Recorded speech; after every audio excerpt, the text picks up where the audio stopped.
Good morning, everyone, and welcome to Nomadic Diaries, the podcast where we help expats and digital nomads unravel the challenges and the strategies that make expat life worth living and a spigot for your dreams. Today, we have with me Brigitte Muller. Now, Brigitte is from South Africa, which is fascinating, and is living as an expat or a hidden immigrant inside the US of A. She is currently sitting in Tampa. She works as a marketing strategist and builds long-term plans for SEO on Google. And so what she does is she's like the BBC. She builds brands, bridges, and connection. Welcome, Brigitte. Thank you, Doreen. That's a great intro. Happy to be here. Oh, it's lovely to meet you. This is the first time we've actually met in person. Well, over Zoom. Right. Well, I'm excited. I mean, you're sitting in Seattle, I'm sitting in Tampa, and we're sharing a cup of coffee. It couldn't be any better. Exactly. What a great way to build community, eh? So, can you tell us a little bit about your journey? What was it that brought you to the US of A, please? Sure, no problem. So coming from South Africa, I'm not sure if you're familiar, and it's my birth country, and I love the place so deeply, but it has been going through its own economic challenges over, call it, the last 10, 20 years. And I reached an age in my life where I realized, I needed to make a change if I wanted to, one, be able to, retire one day financially, and two, just to have some more sense of both economic and safety security. And when I say safety security, with economic challenges comes a lot of crime, right? Yes. So sadly, I mean, it's not that I wanted to leave, but I felt like I had to be able to achieve certain things in my lifetime. And it was a journey. It was a sad journey. I was devastated having to leave, but obviously there's a story that comes with that, and you grow and you learn and you change when you move to a new country. But I landed with my feet in the US. I was truthfully, I was originally looking at the likes of Australia or New Zealand or the UK, where a lot of South Africans do tend to immigrate to. There is a great, kind of exit towards those countries. It's easier for South Africans to get into those countries. They're more easily accepted, understood, all of those. And it's really, the US is a very, very difficult place to get into. All the paperwork, all the costs involved, and then just the settlement period, I believe, has been a rather interesting one. And we can dig into that, because not all English is spoken the same. Not all cultures are the same. There's a very kind of, call it, a mixing pot of different cultures with the different states in the US that I've had Yes. to learn about. And I'm sure you're familiar with that, whether you're in Florida or you're in New York or you're in Seattle or you're in the Midwest. It's like 50 different countries in one. With different variations of English at the same time, and words and all of that. But all that to say is, I was heartbroken to leave home, but there was a very real economic challenge that was lying ahead for my partner and I. And we just realized, if we projected forward, and we were working really, really hard, we were working 2-3 jobs a piece, and there was just no ways we would be able to retire the way we wanted to retire. Mm. And so you had a partner there and you moved to the US. Let's just go a little bit deeper into this. So, what has been the more rewarding side of this journey? So I would say, the most rewarding side would be, once we became more established and our feet landed, and, we were able to put a roof over our head. I mean, that is where we needed to start, because we literally came with 2 bags, 2 dogs, and a whole lot of credit card debt. We didn't know what we were walking into. But once that all settled, I think some of the best rewards for us certainly was the accessibility that the US has provided. And that's on probably on 2 levels. The first level being, one, economically, the work opportunity is is all that. The American dream is a real thing. You work hard, you really can make a good living for yourself. And we have experienced that firsthand. As South Africans, we're known around the world to not be afraid of working hard and to really putting our head down and our best work ethic forward. And that has really paid off. So from an economic point of view, it's definitely paid off. And then secondly, just from a travel perspective, we have always enjoyed traveling in general. Even living in South Africa once or twice a year, we'd plan a big trip. We're either going to Thailand or to the UK or somewhere. And here, and here it's just become a lot easier because and over this time, I've since become a citizen. So I now have an American passport. And for those of you that have traveled a lot, you would know that sometimes if you're on a South African passport or a different passport, you need visas, you need, applications and all kinds of things to be able to walk into another country just to go and visit. Where for the most part, with this new blue book that I have, which I value tremendously, it's in my safe, it's probably one of my most valuable items, is I literally just get off a plane and 99% of the time I can just walk into another country and go and visit and enjoy. The restrictions have been lifted, right? Yes. So that has been an exceptional experience from an immigration point of view. So that has given you a greater sense of security and freedom at the same time while you're traveling overseas, I would imagine. Absolutely. I mean, I did it last year where I thought, let me just try this out. So I went over to England and to Scotland and to UK, and I thought there was this brand new flight that launched directly from Tampa straight into Heathrow on Virgin, and I'm a big Virgin fan, just FYI. And if I could have a cup of tea with Richard Branson, I can die and go to heaven. And literally, I got on the plane. I thought, let me test this out. And I got on the plane. I got off on the other side 9 hours later, and there was a lane for me, and I walked straight in. There was no issue in terms of the visa applications, the cost involved, proving that I was not a flight risk, etc. It was phenomenal. I still stood on the other side. I was like, wait, what? Is nobody going to ask me for anything? I'm just walking in. It was amazing.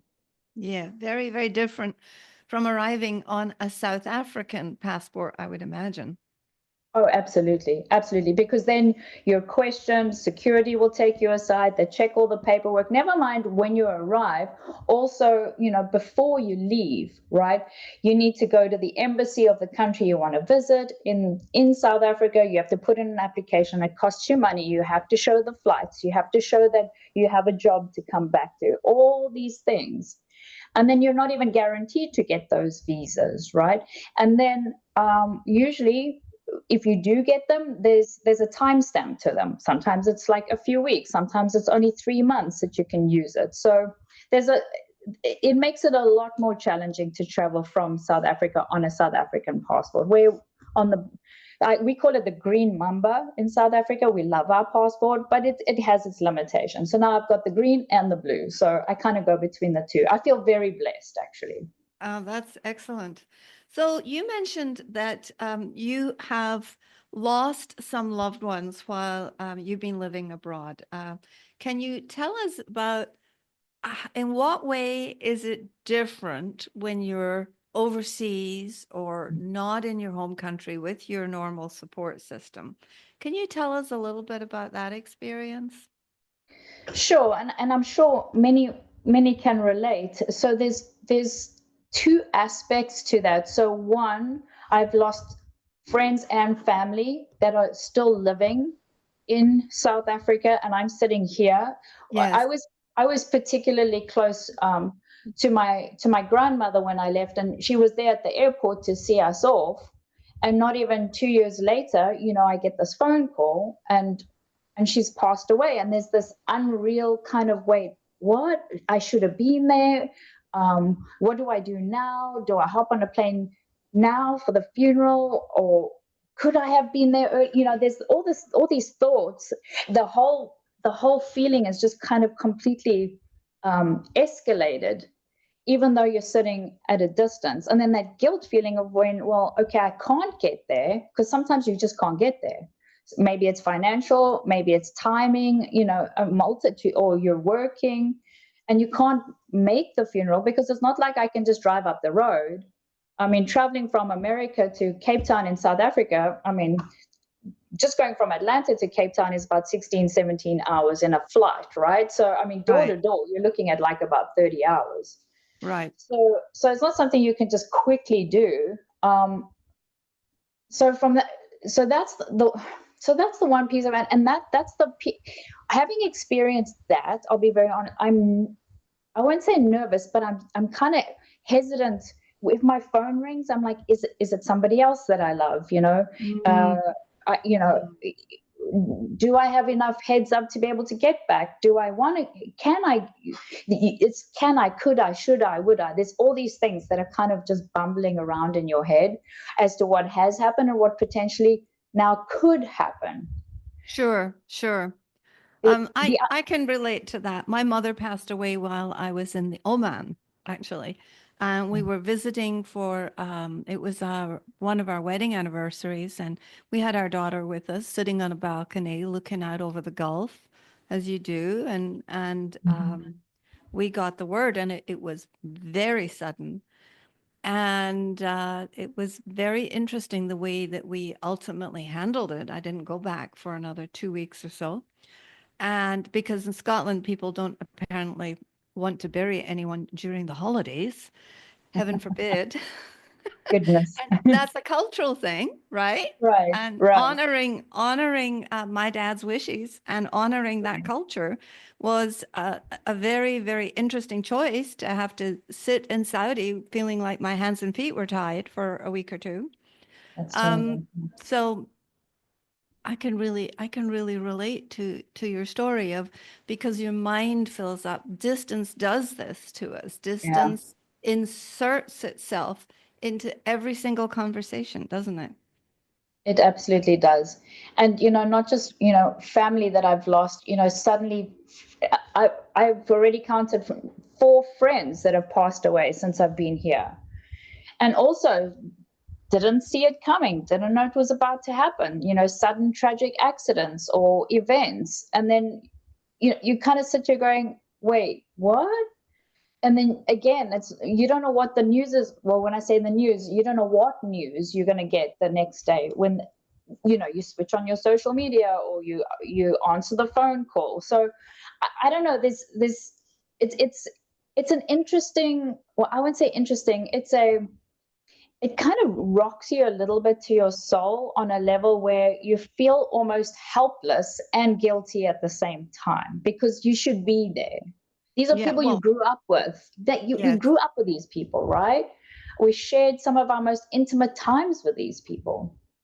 So you have made a choice which has created this dilemma, and now you have to deal with this dilemma. And so, how would you suggest is a good way to mitigate this?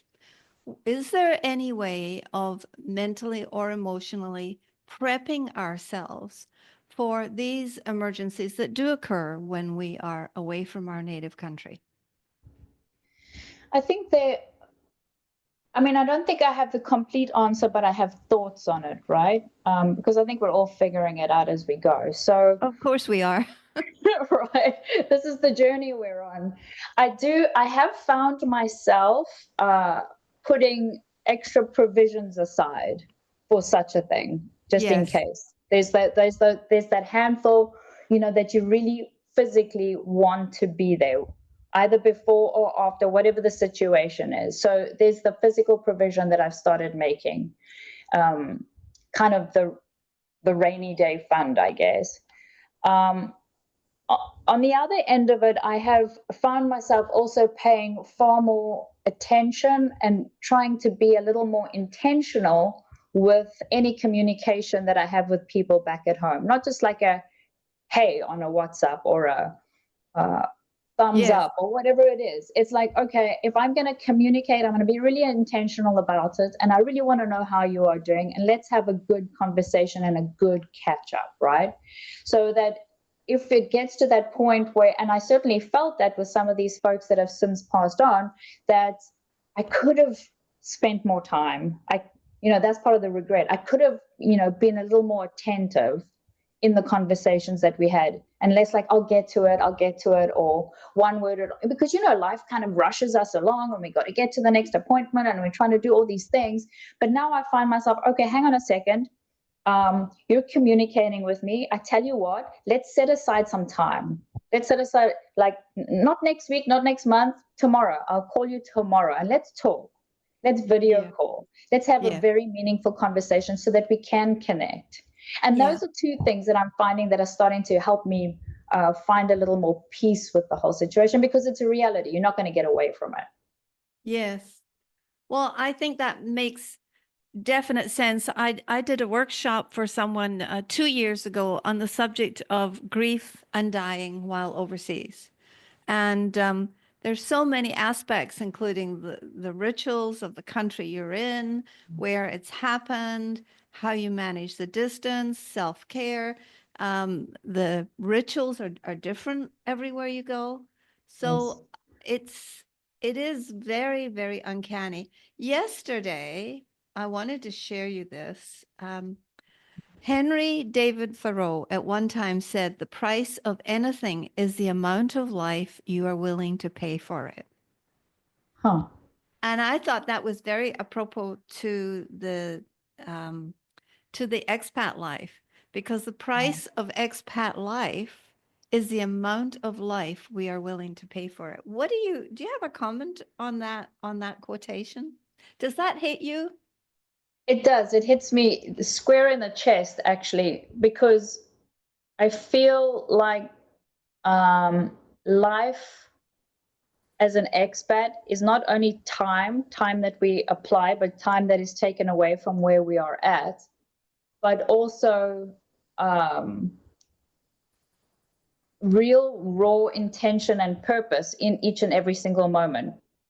Because with time and purpose, it kind of amortizes, it compounds on itself. So I certainly feel for myself, and I bet other expats can say the same, if we turn and we put our attention on something, guaranteed it's probably 10 times more than somebody that is local and turning and paying their attention to that, because we came a long way to get here. My intention was to be here. I chose to be here. So I want to take it in for everything that it is. So that comes with its pros and its cons, I suppose, because you enjoy it so much more, you feel it so much more. But if there's heartache or disappointment or whatever the case may be, you also take it on so much more.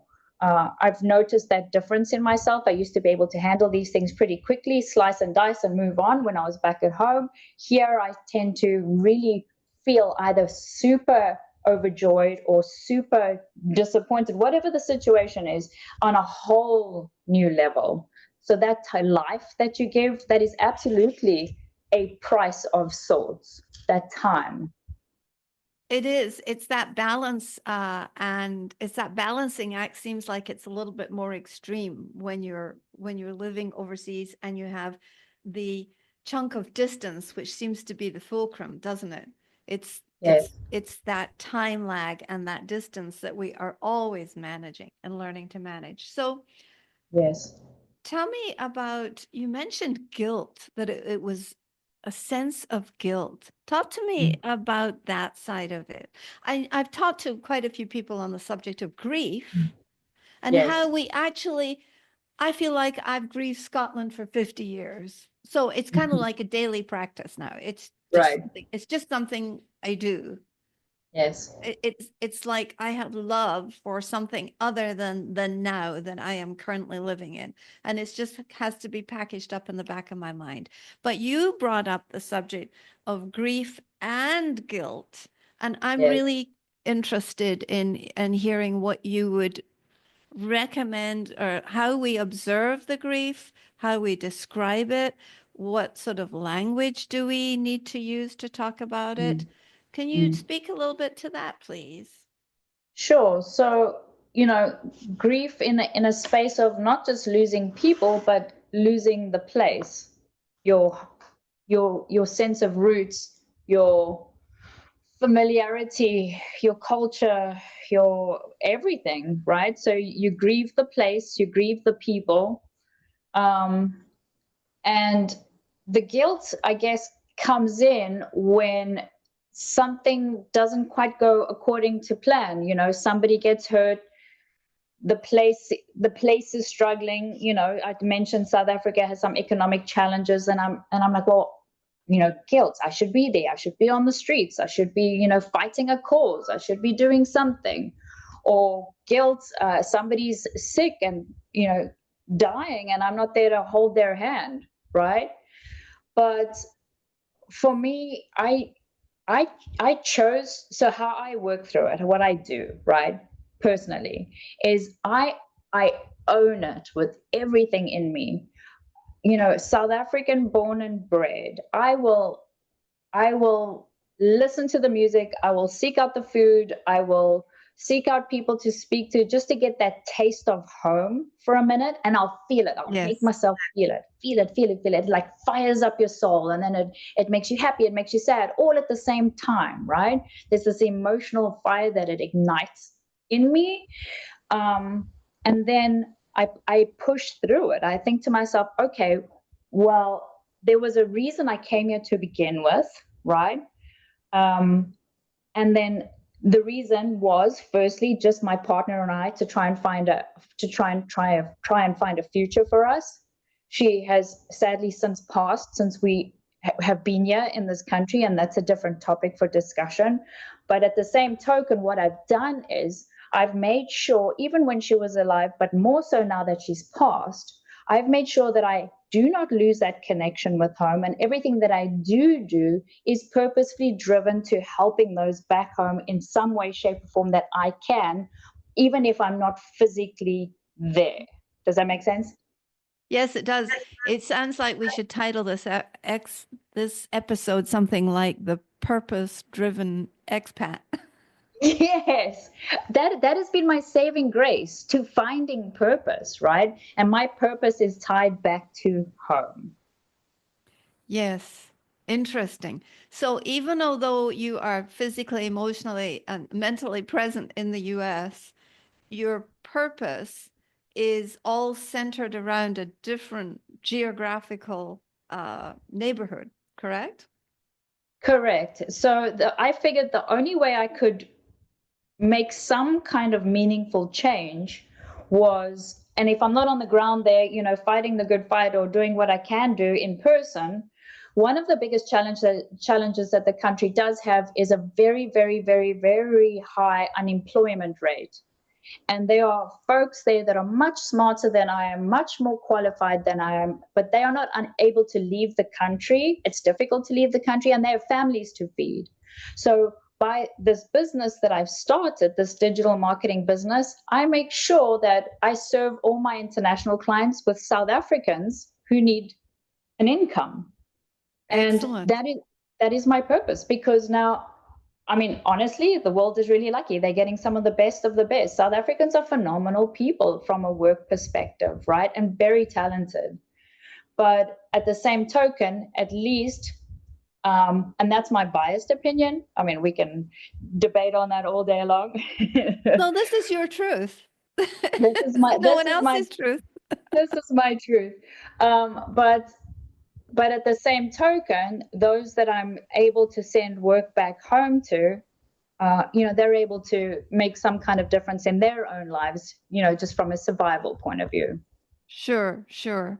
So because you have this background purpose of not only taking care of yourself, but also supporting your country, the South African culture and the people back there, do you find that this gives you a greater drive or a greater sense of intensity, or does it fill you up?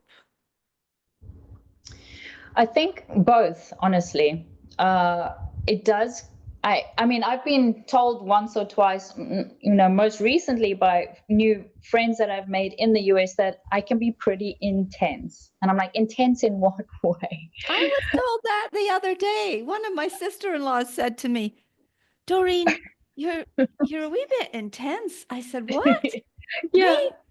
Yeah. Can you dial it back a notch? I'm like, wait, what do you mean? Because this is something that I'm very passionate about, Say more. Yes. Yeah, I've been told a few times that's a little intense, a little serious, but those that get to know me on the side know me for, for who I am and what it is I'm trying to do. So, but at the same token, those days where I am feeling low or lonely or isolated, that purpose is what fills my cup. I'm like, okay, you can't just lay here and wallow in bed. Like, you got to get your ass up. You got to get out there. And this is why. Yeah, exactly. Well, I think this has been a fascinating conversation. And Thank you. I think that there's much to be added to that. So perhaps we can have you back for a second conversation to answer a few more questions. What would you say to the expat who is currently overseas, suffering from distance, suffering with love and perhaps a sense of grief or is grieving? What would you say to them today? What is your one big strategy that you find yourself constantly sharing?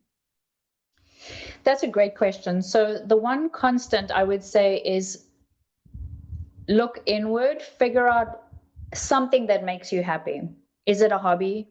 Is it cycling? Is it surfing? What is it?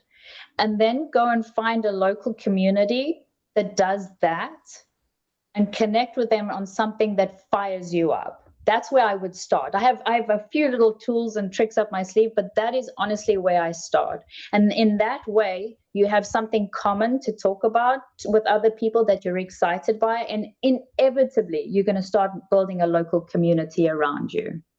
Excellent.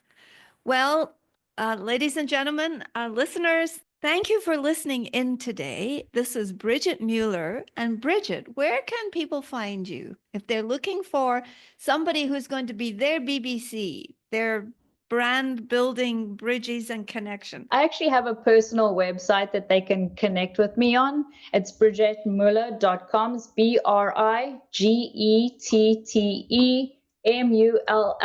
BRIGETTEMULLER. And I lie, it's .org, not .com. Somebody stole the .com from out under me. BrigitteMuller.org. Thank you so much for joining us today, and we look forward to our next conversation. Thank you, Doreen. I appreciate your time.